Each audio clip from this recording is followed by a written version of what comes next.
Assalamualaikum warahmatullahi wabarakatuh. Kembali lagi di channel Jurnal Horor. Untuk cerita kali ini berjudul Endas Wedus, tumbal kepala manusia setiap tahun. Kala itu sebut saja Sunardi, nama samaran, sedang menghisap rokok yang entah keberapa. Yang jelas, Sunardi sedang memikirkan masalah besar baginya, sehingga membuat Sunardi tak tahu arah kemana dia bergerak.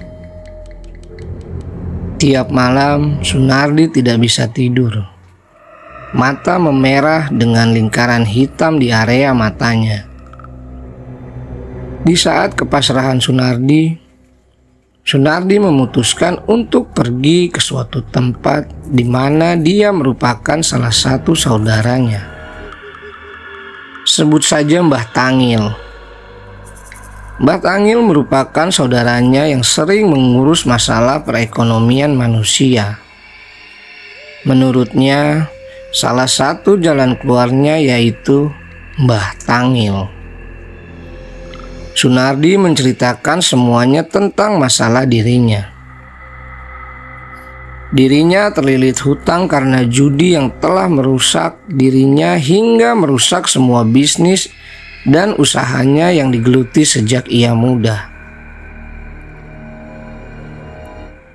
Mohon maaf Mbah, saya minta solusinya. Saya sedang terlilit hutang besar, sambat Sunardi pada Mbah Tangil. Mbah Tangil tahu maksud kedatangan saudaranya ini. Sunardi merupakan saudara dekat Mbah Tangil. Mereka masih satu buyut. Sudah, aku paham maksud kamu kesini. Tolong jangan aneh-aneh. Kerja saja yang benar. Jangan kebanyakan main-main, cegah Mbah Tangil pada Sunardi. Saya sudah pusing Mbah. Saya sudah bingung harus bagaimana, pasrah Sunardi pada Mbah Tangil. Singkat cerita, Mbah Tangil menyarankan untuk tidak melakukan hal tersebut. Ia menyuruhnya untuk merantau. Namun Sunardi bersikeras untuk memohon bantuan Mbah Tangil. Sunardi bersedia melakukan semua hal yang diperintahkan oleh Mbah Tangil.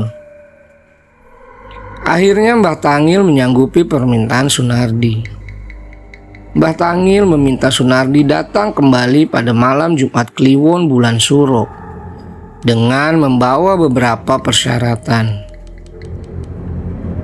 Jumat Kliwon bulan Suro, kowe teko rene, gowo jadah pasar, kembang kenanga, karo satu kepala kambing hitam, sebut Mbah Tangil.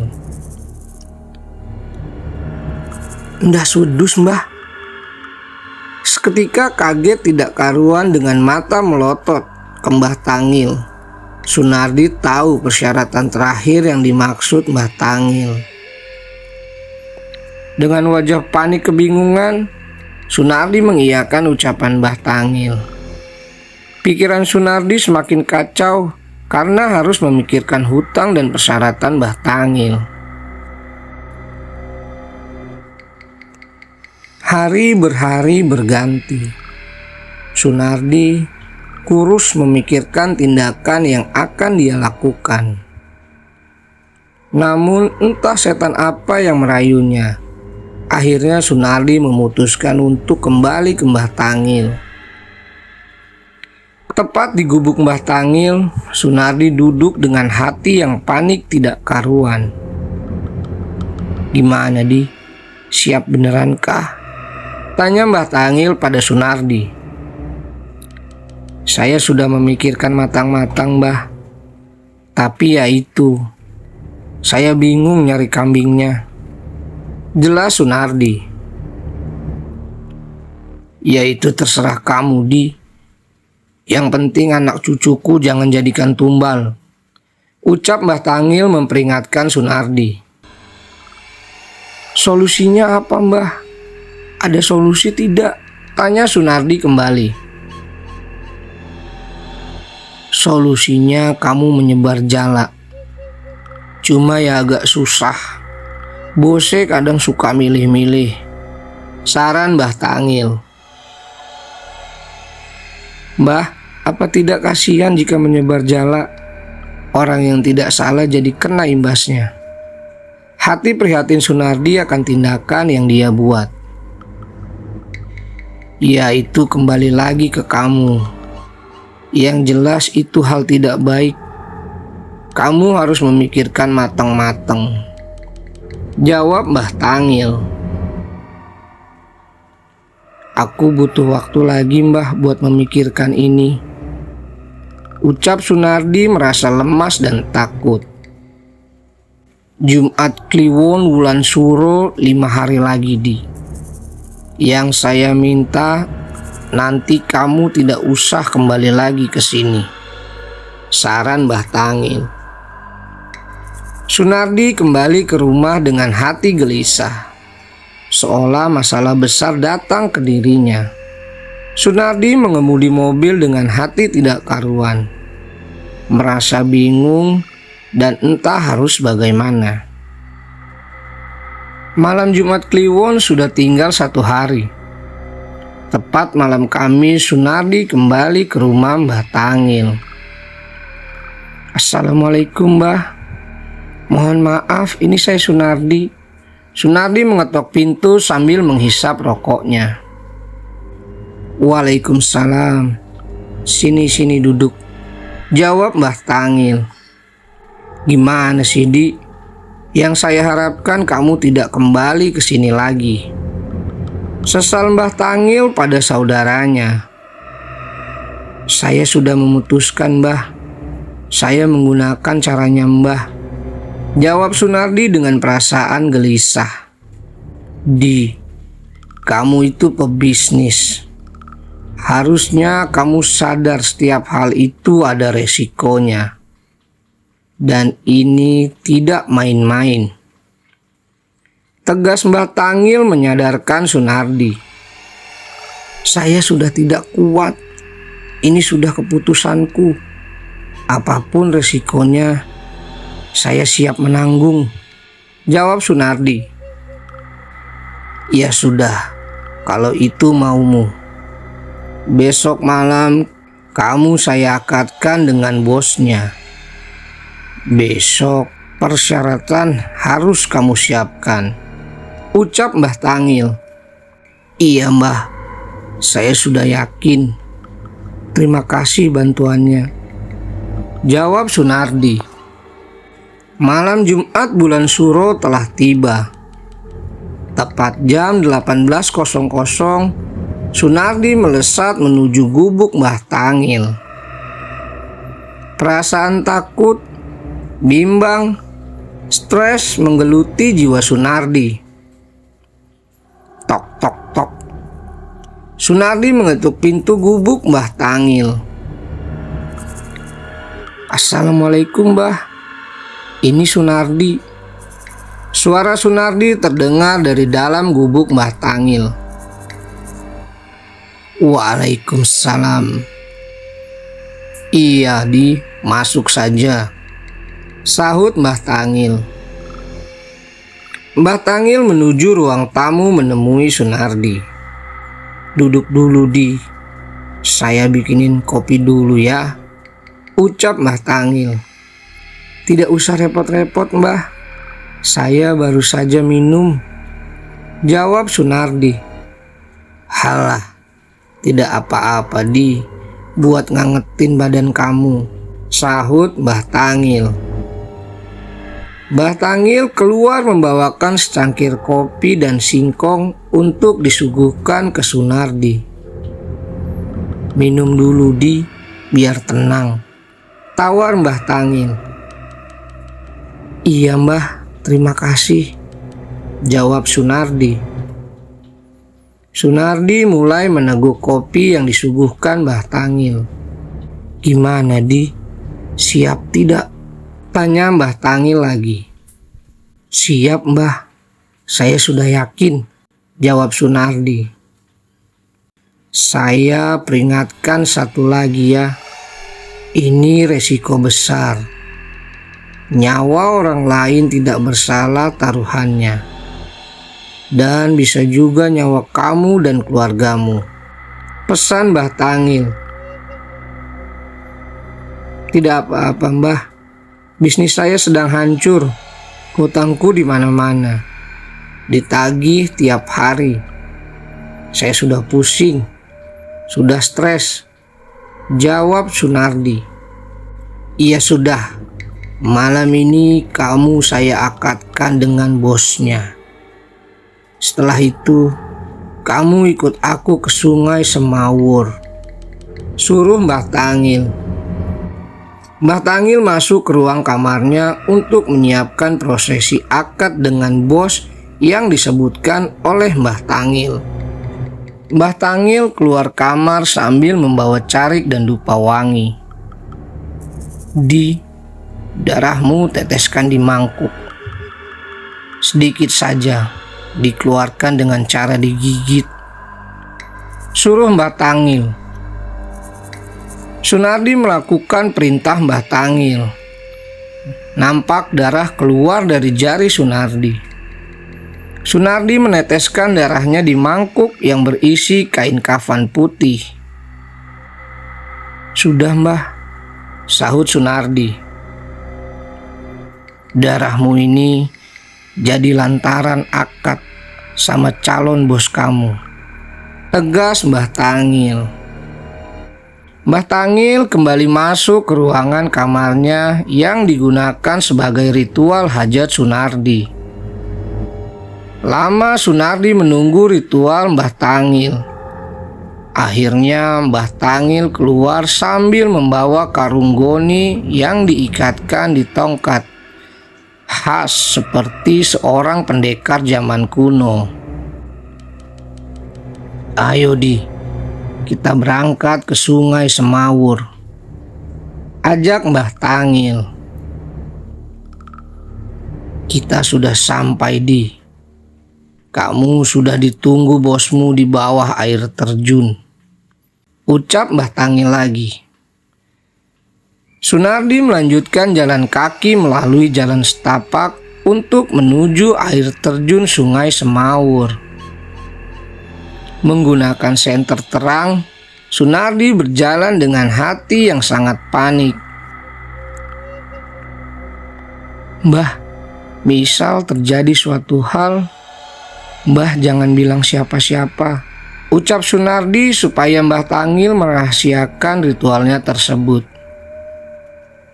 Iyo, saya bakal menjaga rahasia ini. Namun kamu harus menepati janjinya, tegas Mbah Tangil. Setelah berjalan sekian lama, akhirnya sampai di air terjun Sungai Semawur. Mbah Tangil meletakkan karung yang dia tenteng dari tadi.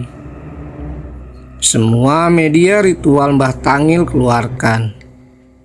Kendi, kemenyan, obor, bunga dan darah Sunardi diletakkan di atas batu besar Sungai Semawur.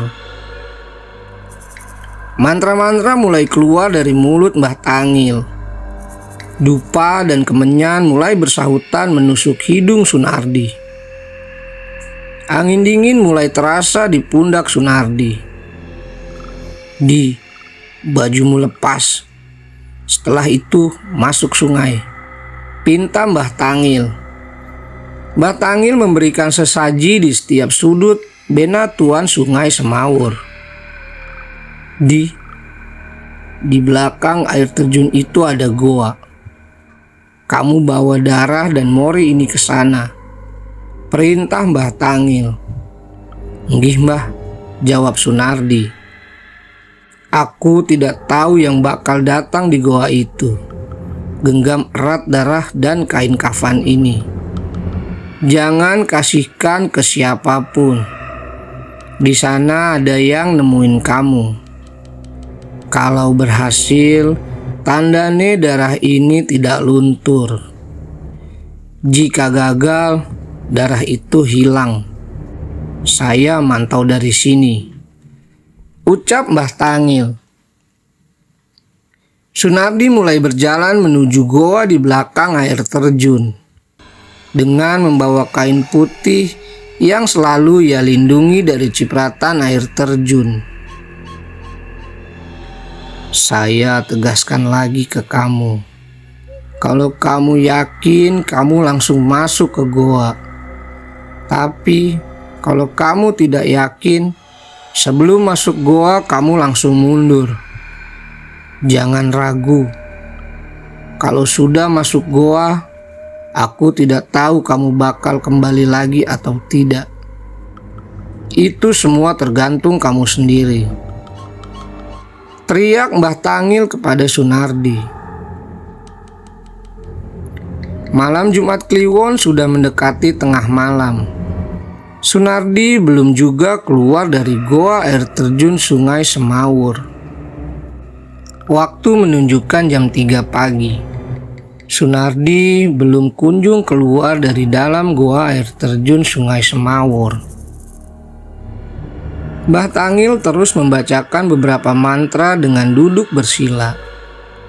Beberapa gerakan diarahkan ke arah goa, namun Sunardi tak kunjung keluar. Selang beberapa menit, adzan subuh terdengar. Mbah Tangil semakin panik akan keberhasilan Sunardi. "Mbah, tolong Mbah!" Teriakan terdengar dari bawah air terjun Sungai Semawur. Dan jelas itu suara Sunardi yang muncul dari bawah air terjun dan meminta tolong Mbah Tangil. Mbah Tangil seketika menghampiri Sunardi dan memopoh Sunardi ke daratan Sungai Semawur. Sunardi terlihat sangat lemas dan linglung.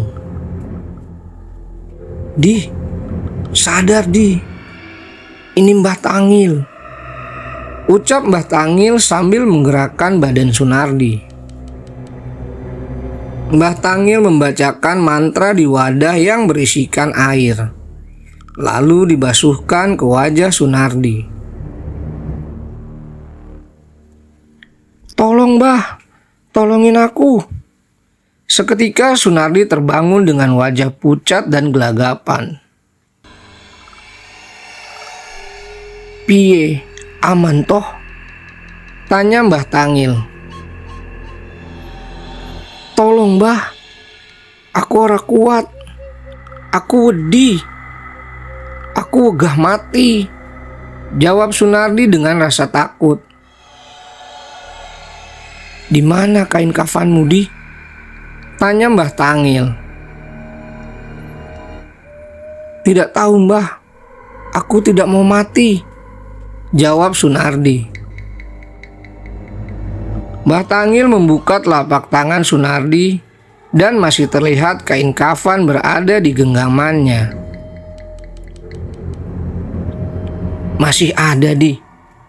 Sebentar, saya cek ya," ucap Mbah Tangil. Mbah Tangil mulai mengecek kain yang di genggaman Sunardi. "Masih ada darahnya Di. Tugas pertama kamu berhasil. Setelah ini ke rumah. Kamu tak kasih tugas berikutnya," terang Mbah Tangil. Pagi tiba. Sunardi dan Mbah Tangil kembali ke gubuknya. Sepanjang perjalanan, Sunardi menceritakan semua kejadian tadi malam. "Gila Mbah, ketika sampai goa, saya seperti mimpi buruk," ucap Sunardi sambil menyetir kendaraannya. "Lihat apa Di?"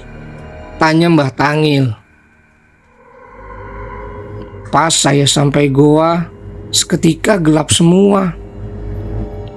Yang menemui orangnya besar, hitam, badannya bersisik, wajahnya tanpa kulit, bertanduk 5, Ada taringnya, matanya sebesar setir mobil, ungkap Sunardi. Hahaha, penakut. Itu belum seberapa. Terus kamu ditanya apa? Tanya Mbah Tangil. Seingatku, orang itu minta kepala kambing secepatnya. Kalau tidak, kepala keluarga saya yang akan dimakan. Jelas Sunardi dengan perasaan takut. Sudah resiko, Di. Kamu sudah terlanjur masuk air. Berarti kamu sekalian menyelam. Sudah, buruan. Nanti lanjut rumah saja ceritanya. Tegas Mbah Tangil. Tak terasa perjalanan pulang sudah mendekati gubuk Mbah Tangil. Sunardi bergegas menuju gubuk Mbah Tangil dan memarkirkan kendaraannya. Sesampainya di rumah, Sunardi menyempatkan untuk merebahkan tubuhnya. Perasaan takut dan cemas menghantui dirinya. Mbah Tangil menuju dapur untuk membuatkan kopi untuk Sunardi. Diminum dulu, Di. Setelah itu lanjut lagi.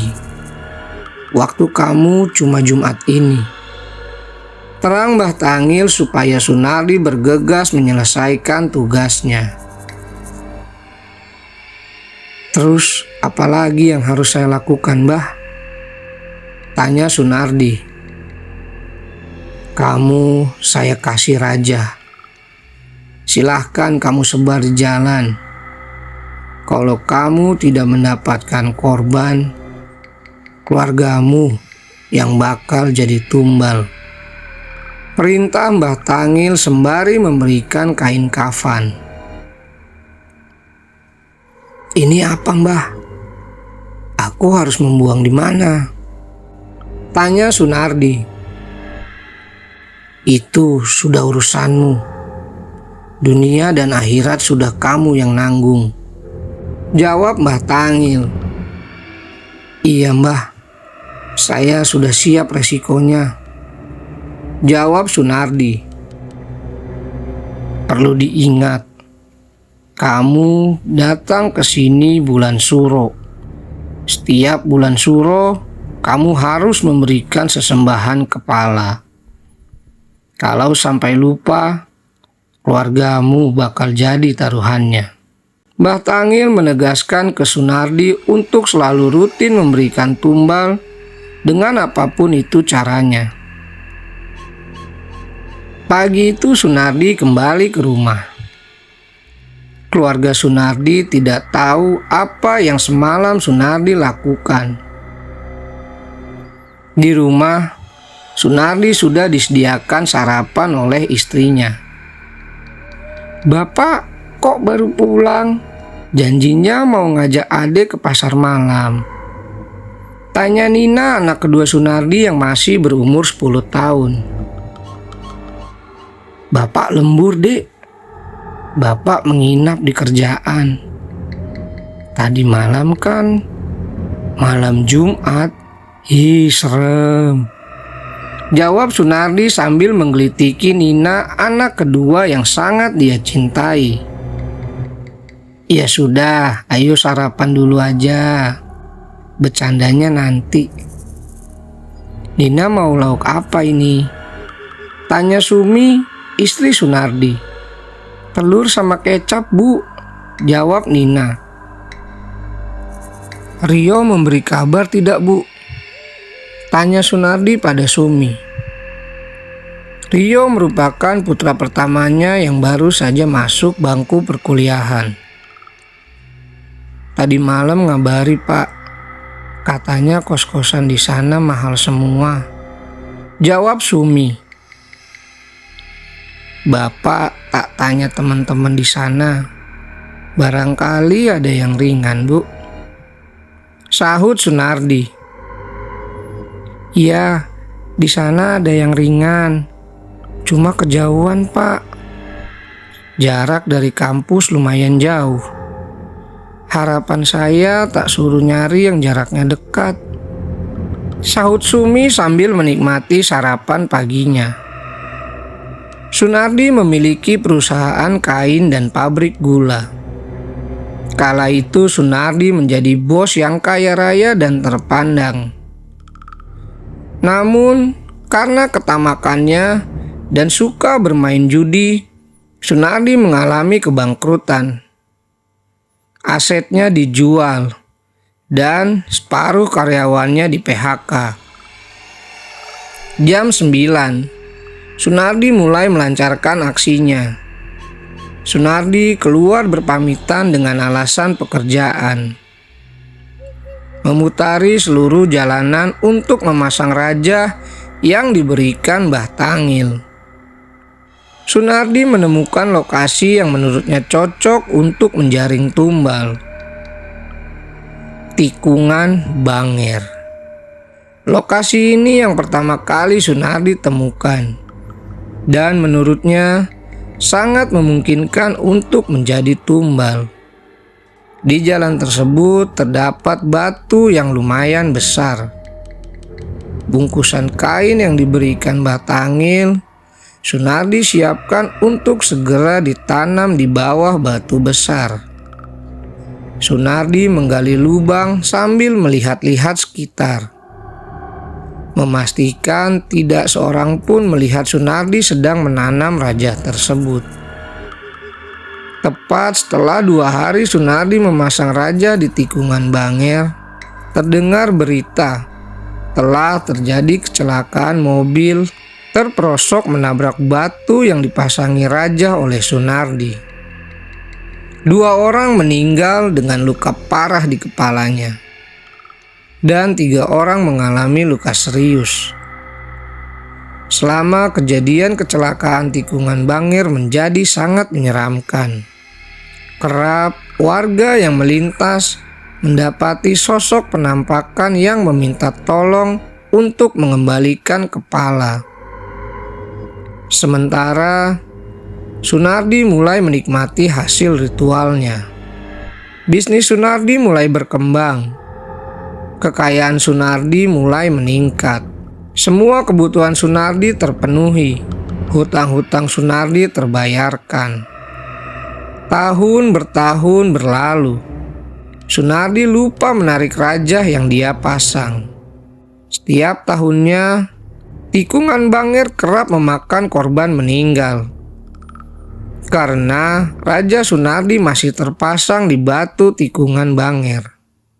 Sementara dulu tikungan Banger merupakan jalan yang banyak dinikmati oleh warga sebagai akses jalan menuju daerah lainnya. Kini jalanan tersebut menjadi jalan yang menyeramkan. Tak satu pun yang berani melewati tikungan Banger pada malam hari. Cerita-cerita horor dari warga kini semakin menghantui warga sekitar tikungan Banger. Ini adalah sudut pandang Imin, ketua RT desa sekitar tikungan Banger. Tok tok tok. Assalamualaikum Kang Rohim. Suara Imin sambil mengetuk rumah Ustadz Rohim. Waalaikumsalam Pak RT. Wah, tumben-tumbenan ini main kesini, jawab Ustadz Rohim. Kang Rohim merupakan ustadz yang dituakan di wilayah tersebut. Tak jarang warga juga meminta bantuan perihal goib oleh Kang Rohim.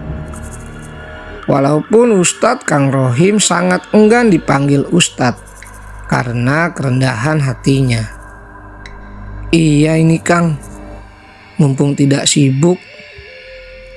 Kang, saya tuh punya unek-unek. Cuma mau saya sampaikan kok sibuk terus, ucap Imin memulai perbincangannya. Gimana Min? Sepertinya kok ada bahasan serius ini. Mau renovasi musola lagi ya? Celetuk Ustadz Rohim untuk mencairkan perbincangan. Walah, kalau ini beda lagi Kang. Ini lebih ke benda yang gak terlihat jawab Imin. Bu, ini Pak RT bikinin kopi, mumpung Pak RT main. Suara Ustadz Rohim menyuruh istrinya membuat kopi untuk Imin. Tidak usah repot-repot Kang, sahut Imin. Alah, mumpung kamu main kesini, jawab Ustadz Rohim. Gini Kang, tikungan Bangir tuh sekarang kok serem banget. Nah aku punya pemikiran, kalau misal doa dan tasyakuran di sana memungkinkan tidak Kang? Tanya Imin melanjutkan perbincangannya. Saya juga sempat memikirkan hal itu Min. Tapi aku sepertinya kesulitan mengumpulkan warga, jawab Ustadz Rohim.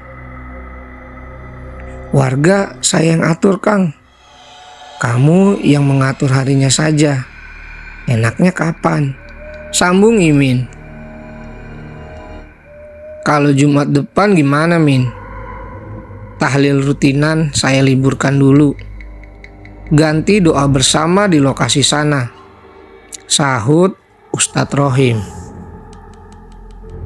Iya, saya ngikut kamu saja Kang. Saya tak umumkan ke jemaah.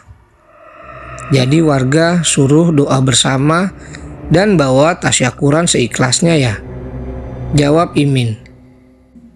Semoga saja aman, tidak ada kendala, sambung Ustadz Rohim. Imin mulai mengumumkan ke warga pada Jumat depan untuk mengikuti doa bersama dan tasyakuran. Tepat malam Jumat, warga bersama-sama datang ke lokasi sambil membawa hidangan bubur hitam putih. Doa bersama berjalan dengan lancar. Warga mulai menikmati hidangan yang mereka bawa. Namun tak disangka, salah seorang warga tiba-tiba pingsan. Astagfirullah, Kang Rohim, Ani pingsan Kang, panggil salah seorang warga ke Ustadz Rohim. Gimana ini, kok bisa pingsan? Tanya Ustadz Rohim. Tidak tahu Kang, tiba-tiba pingsan, jawab salah satu warga. Ustadz Rohim mengecek keadaan sekitar dan mencoba menyadarkan Ani yang sedang pingsan. Namun dari wajah Ustadz Rohim agak berbeda dari biasanya. Terlihat Ustadz Rohim menyadarkan Ani dengan membacakan doa-doa. Benar saja, waktu Ustadz Rohim membaca doa untuk Ani, seketika Ani menjerit sekeras-kerasnya. Wah, jangan ganggu aku. Suara Ani sangat besar dan benar saja, Ani kerasukan makhluk asing. Ustadz Rohim membacakan ayat suci. Warga memegangi tangan dan kaki Ani. Sangat kuat tenaga Ani, sampai warga kewalahan memegangnya. 30 menit sudah Ani kerasukan tak kunjung membaik. Makhluk dalam diri Ani enggan untuk keluar. Assalamualaikum, kamu siapa? Tanya Ustadz Rohim ke Ani yang sedang kerasukan. Kamu tidak usah ikut campur, jawab Ani. Oh, ternyata kamu yang bikin orang yang lewat kecelakaan, lanjut Ustadz Rohim. Kowe ra usah melu-melu, nek kowe uga mati, tegas Ani dengan nada tinggi. Siapa yang nyuruh kamu di sini? Tanya Ustadz Rohim. Kamu tidak perlu tahu, jawab makhluk tersebut. Kalau kamu tidak menjawab, tak bakar kamu di sini, ancam Ustadz Rohim. Kowe ora usah melu-melu, ucap makhluk itu dengan menjerit brutal. Ngaku nggak? Kamu kan yang buat kecelakaan? Sambung Ustadz Rohim. Ustadz Rohim kembali membacakan doa-doa untuk Ani. Ani semakin brutal dan menjerit-jerit kepanasan. Selang beberapa waktu, Ani tiba-tiba terdiam. Warga mengira Ani sudah sadar. Namun siapa sangka, tiba-tiba Ani menangis. "Tolong aku, tulungan aku," ucap Ani sambil menangis lemas. "Tolong kenapa? Kamu siapa?" tanya Ustadz Rohim. "Tolongin aku tidak bisa keluar dari sana," ucap makhluk dalam diri Ani. Kini Ani telah kerasukan makhluk berbeda dari sebelumnya. "Keluar dari mana? Kamu siapa?" tanya Ustadz Rohim. "Saya Rini, saya tidak bisa keluar," jawab makhluk tersebut sambil menangis. "Saya bisa bantu kamu, tapi saya pengen tahu, kamu tidak bisa keluar dari mana?" tanya Ustadz Rohim. "Aku takut, aku tidak mau disiksa," jawab makhluk tersebut. Tiba-tiba Ani jatuh pingsan kembali. Ustadz Rohim membacakan ayat suci untuk memulihkan Ani. Setelah selesai dibacakan doa, Ani kembali tersadar. Nampak Ani kebingungan dengan warga yang ramai menontonnya. "Min, ini beneran ada yang tidak beres ini, Min," celetuk Ustadz Rohim kepada Imin selaku ketua RT. "Ini solusinya gimana, Kang Rohim?" tanya Imin. "Gini aja, ini warga suruh bubar saja, biar aman dulu. Besok kita bincang-bincang di rumah," jawab Ustadz Rohim. "Ya sudah Kang, saya umumkan sekarang. Sama Ani biar saya antar saja, biar aman," sambung Imin. Warga kembali ke rumah masing-masing. Tragedi seramnya di tikungan Banger menjadi bincangan hangat. Keesokan, tak disangka-sangka kecelakaan terjadi lagi di tempat tersebut. Kali ini lebih mengerikan. Seorang wanita jatuh terlindas ban truk di lokasi tersebut. Darah berceceran di mana-mana. Tak seorang pun berani menolongnya. Polisi dan ambulan datang melakukan autopsi. Beberapa polisi melakukan bincang-bincang dengan sopir truk dan para saksi. Tikungan Banger menjadi sangat menyeramkan. Konon cerita yang beredar setiap kali warga yang melewati tikungan Banger, bau tak sedap tercium di lokasi tersebut. Anehnya, jenazah korban sudah dikubur dan darah sudah dibersihkan. Imin dan Ustadz Rohim kembali berbincang membahas tikungan Banger. Mereka berdua memikirkan dengan serius. "Kang, info dari warga di tikungan Banger katanya masih bau tidak enak ya. Bau busuk katanya," ucap Imin. "Iya Min, aneh juga, padahal sudah dibersihkan semua. Apa masih ada yang ketinggalan jasadnya?" tanya Ustadz Rohim. "Sepertinya sudah bersih Kang. Kemarin saya ikut bersihkan juga. Udah aman. Bagian kepala yang hancur juga sudah dikumpulkan polisi," sahut Imin. "Besok malam kamu nemenin aku ke sana ya.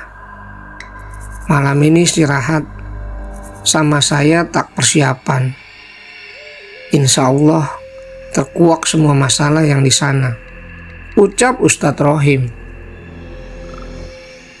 "Besok ba'da Isya ya Kang?" tanya Imin. "Iya Min, habis Isya kamu ke rumah aku ya," jawab Ustadz Rohim.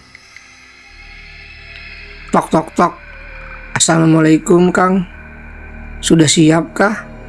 Ucap Imin sembari mengetok pintu Ustadz Rohim. Waalaikumsalam. Masuk dulu Min, jawab Ustadz Rohim sambil membukakan pintu. Iya Kang, jawab Imin. Ustadz Rohim kembali masuk kamar. Mungkin sedang mempersiapkan dirinya untuk menuju tikungan Bangir. Mau ngopi dulu atau langsung berangkat? Tanya Ustadz Rohim. Langsung saja Kang, biar tidak kemalaman, sambung Imin. Mereka berdua bergegas menuju lokasi tikungan Bangir. Nampak Ustadz Rohim lebih serius dari biasanya. Mungkin Ustadz Rohim tahu apa yang akan dia hadapi. Tak lama setelah mereka melaju dengan motornya, akhirnya sampai di tikungan Bangir. Min, kamu baca ayat kursi yang banyak ya. Ini agak mengerikan soalnya, perintah Ustadz Rohim. Siap Kang.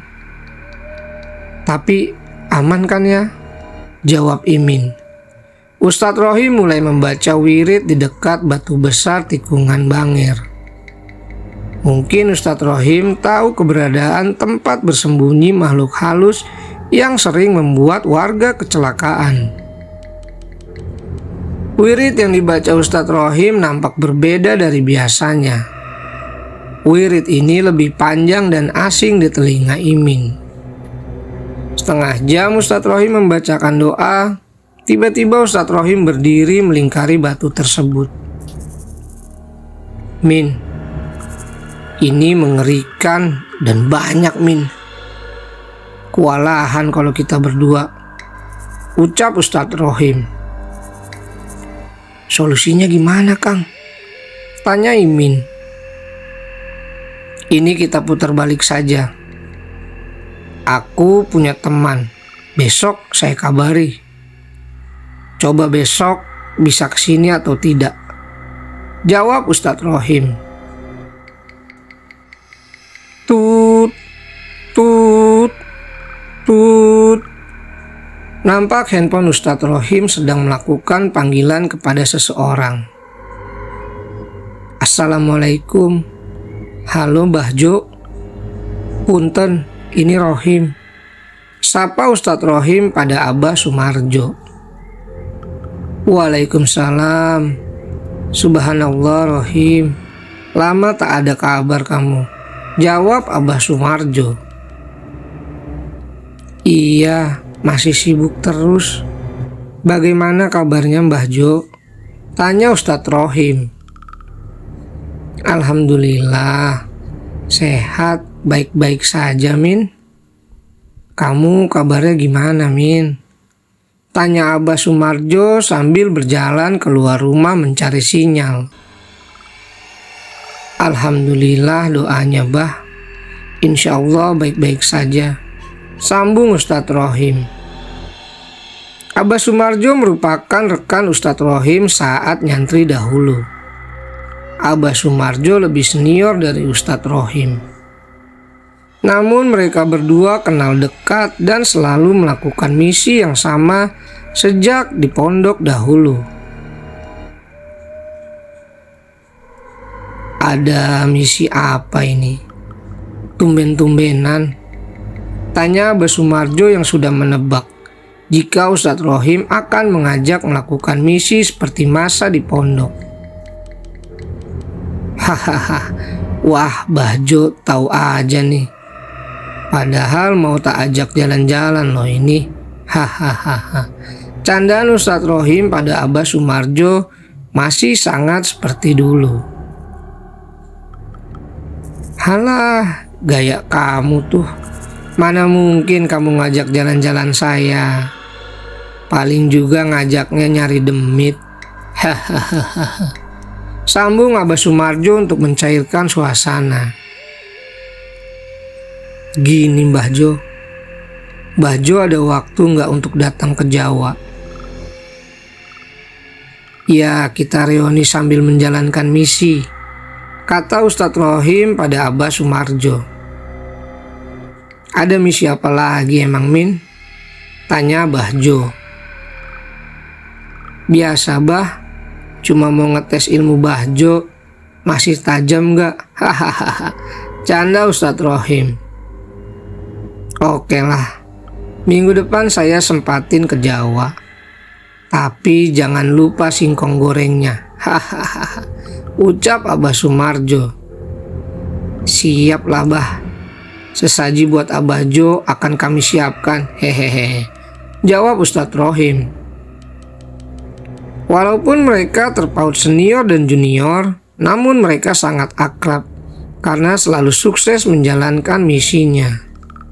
Candaan mereka masih sama seperti masa di pondok dahulu.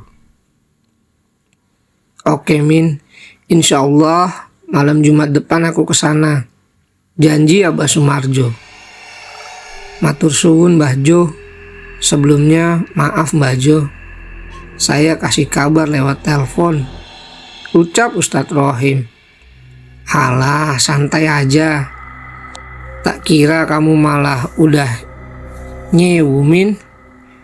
Canda Abah Sumarjo. Nyewu atau 1000 hari kematian. Jan, Abah Jo dari dulu bercandanya nggak berubah. Hahaha. Sahut Ustadz Rohim. Lah, kamu nggak pernah ngabarin saya. Tak kira udah nggak ada. Hehehe. Insya Allah saya dari kota Rabu malam, Min. Sambung Abah Sumarjo. Siap Bah Jo, ditunggu gih. Pokoknya hati-hati. Nanti kalau kesini ngabari ya Bah Jo, biar istri potongin bebek buat sesaji jajah. Ucap Ustadz Rohim. Nggak usah repot-repot, Min. Kalau ada yang dibakar aja. Hahaha. Canda Abah Sumarjo. Ada Bah. Tungkunya tapi. Hehehe. Ya udah Bah, matur suwun gih. Assalamualaikum. Ucap Ustadz Rohim. Sama-sama, Min. Waalaikumsalam. Sehat-sehat pokoknya. Tutup dialog dari Abah Sumarjo. Hari berhari berlalu.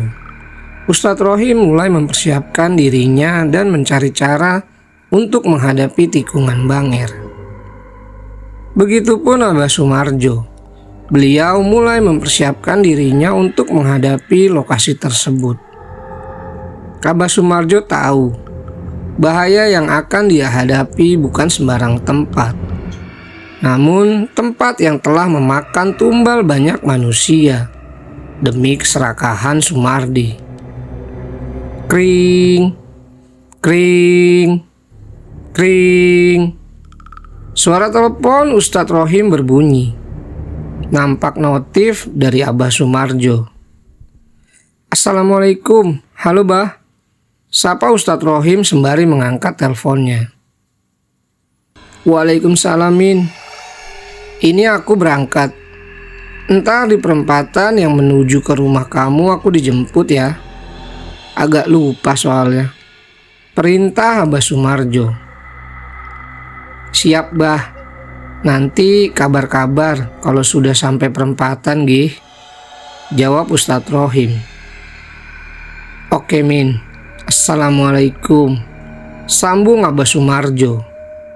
Waalaikumsalam Bah. Hati-hati di jalan Bah. Tutup Ustadz Rohim. Setelah mendapat kabar bahwa Abah Sumarjo akan datang ke desa, Ustadz Rohim mengabari Pak RT melalui teleponnya. Assalamualaikum Pak RT. Nanti malam kamu bisa datang ke rumah tidak? Tanya Ustadz Rohim. Waalaikumsalam. Jam berapa Kang Rohim? Jawab Imin. Ya sekitar jam 11-an. Ini temanku mau main ke rumah. Temanin aku ya. Nanti tak kenalkan sambil bincang-bincang masalah kemarin. Ucap Ustadz Rohim. Siap Kang. Ini saya langsung ke situ saja. sambung Imin selaku ketua RT. Ya sudah, saya tunggu. Assalamualaikum, ucap Ustadz Rohim.